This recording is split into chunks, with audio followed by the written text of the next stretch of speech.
ओम नमः शिवाय, जय श्री महाकाल। देखिए, आज जो हम उपाय बताने वाले हैं वो विशेषकर कामना पूर्ति के लिए है। तो आपकी कैसी भी कामना होगी उसे देवों के देव महादेव पूरी करेंगे। अब वो कामना चाहे धन से जुड़ी हुई हो, नौकरी से जुड़ी हुई हो, या आपका कोई सम्मान नहीं करता हो, ठीक है। तो 7 गुड़ के टुकड़े लेने हैं और ये उपाय कर लीजिएगा।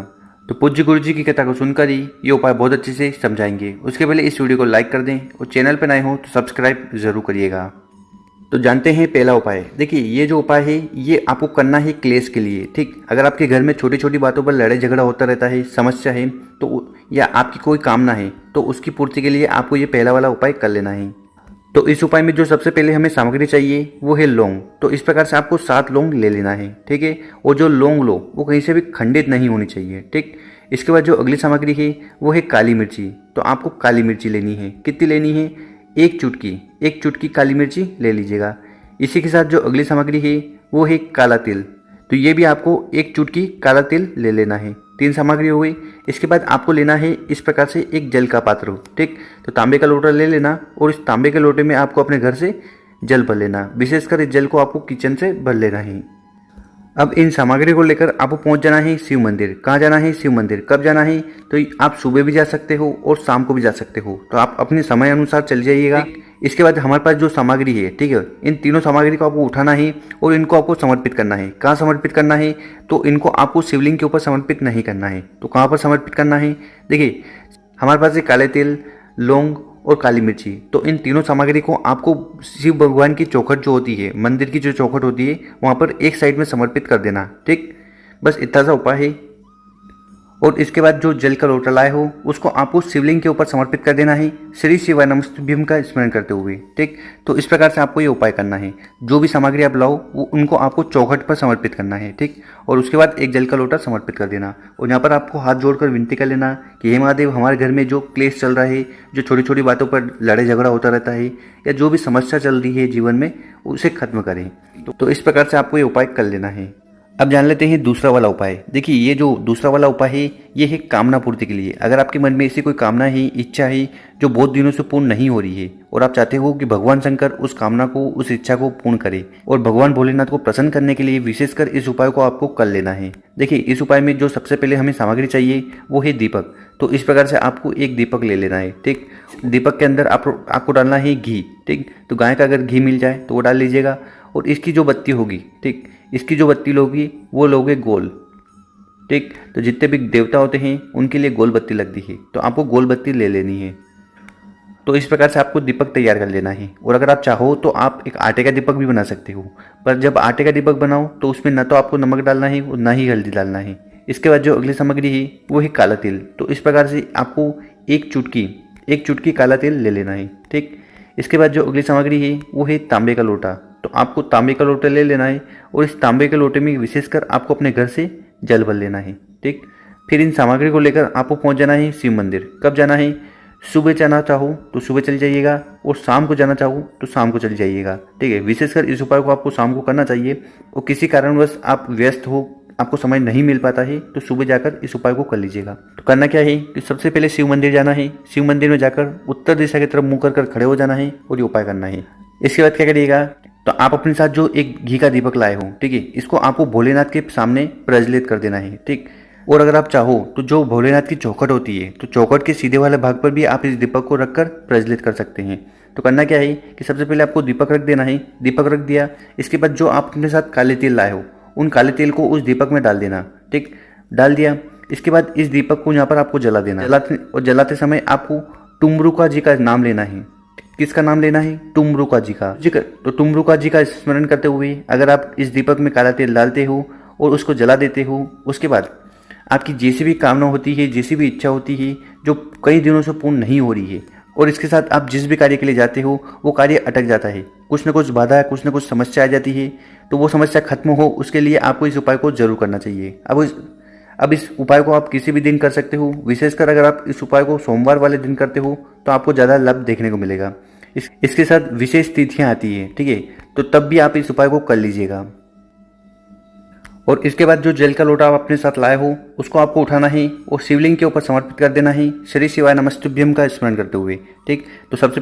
तो इस प्रकार से आपको ये उपाय करना है। सबसे पहले दीपक लाना है, दीपक को जलाना है, तुमरुका जी का स्मरण करना है और उसके बाद एक जल का लोटा समर्पित करने के बाद आपको यहाँ पर बैठ जाना है और मन में जो भी कामना है, जो भी इच्छा है, वो वहाँ पर आपको कह देनी है।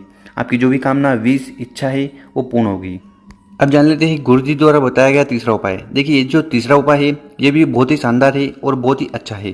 तो इसके क्या क्या फायदे हैं? देखिए सबसे बड़ा फायदा इसका ही कि अगर आपके घर में क्लेश है या छोटी छोटी बातों पर लड़ाई झगड़ा होते रहता है और आप इस बात को लेकर बहुत परेशान हैं कि हमारे घर में कभी भी शांति नहीं रहती, छोटी छोटी बातों पर कुछ न कुछ समस्या अड़ी रहती है, तो ऐसे में आपको ये उपाय जरूर करना चाहिए।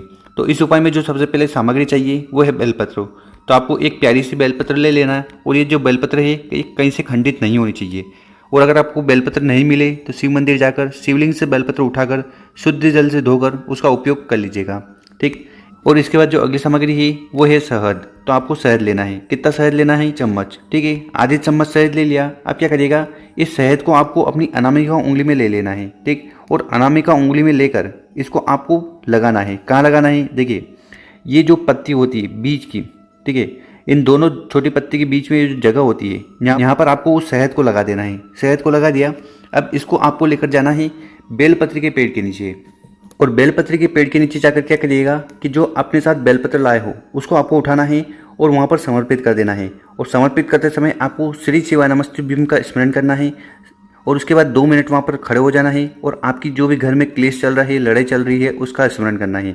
तो गुरु जी कहते हैं कि अगर आपके घर में लड़ाई का माहौल बन रहा हो, छोटी छोटी बातों पर क्लेश है, समस्या है, तो ऐसे में क्या करिएगा, आपको एक बेलपत्र लेना है, उस पर शहद लगाना है और बेलपत्र के पेड़ के नीचे जाकर समर्पित कर देना है अपनी जो समस्या है उसका स्मरण करते हुए। अब इस उपाय को कब करना है? देखिए ये जो उपाय है ये आप किसी भी दिन कर सकते हो। जब भी आपके घर में कुछ समस्या है तब जाकर इस उपाय को कर लीजिएगा। अब जान लेते हैं गुरु जी द्वारा बताया गया चौथा उपाय। देखिए इस उपाय को क्यों करना है? हमारी माताएं बहनें क्या होती है, बहुत काम करती हैं, ठीक है। तो काम करते समय क्या होता है कि कभी न कभी उनके शरीर में दर्द, पेन रहता है, ठीक है। तो आपको ये उपाय कर लेना है। साथ ही साथ अगर आपके जीवन में समस्या है या आपके घर में ऐसा कोई व्यक्ति है जो बहुत ज़्यादा बीमार है, ठीक है, तो उसकी बीमारी के लिए भी आपको इस उपाय को कर लेना है। तो इस उपाय में जो सबसे पहले सामग्री में चाहिए वो है जल का लोटा। तो आपको तांबे का लोटा ले लेना है और इस तांबे के लोटे में आपको अपने घर से जल भर लेना है।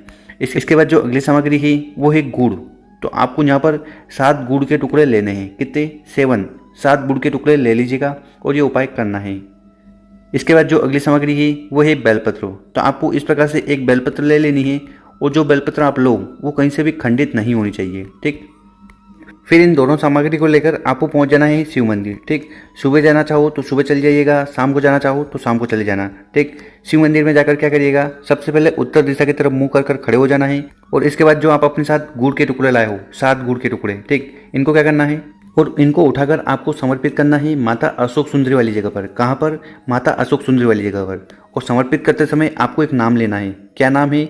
धूमावती माता, धूमावती माता, ठीक है। तो धूमावती माता का स्मरण करते हुए आपको सातों के साथ गुड़ के टुकड़े माता अशोक सुंदरी वाली जगह पर समर्पित कर देना है, ठीक है। इसके बाद क्या करिएगा कि आपके पास जो जल का लोटा है उसको आपको उठाना है और उसको आपको शिवलिंग के ऊपर समर्पित कर देना है श्री शिवाय नमस्तुभ्यम का स्मरण करते हुए, ठीक। तो इस प्रकार से आपको ये समर्पित कर देना है, ठीक। और उसके बाद आपको यहाँ पर बैठ जाना है और भोलेनाथ और माता पार्वती जी से कामना करना है कि हे माता, हमारे घर में ये व्यक्ति है जो बीमारी से ग्रसित है। और अगर आप ये उपाय खुद के लिए कर रहे हो, आपके शरीर में कुछ न कुछ समस्या, कुछ न कुछ पेन, दर्द रहता है, तब तो यहाँ पर फिर आपको कामना कर लेना है कि ये गुड़ के टुकड़े मैं अपने घर पर प्रसाद के रूप में ले जा रही हूँ, ठीक है। तो प्रसाद के रूप में इन गुड़ के टुकड़े ले जा रही हूँ, तो मेरी जो भी समस्या है उसे जल्द से जल्द खत्म करें।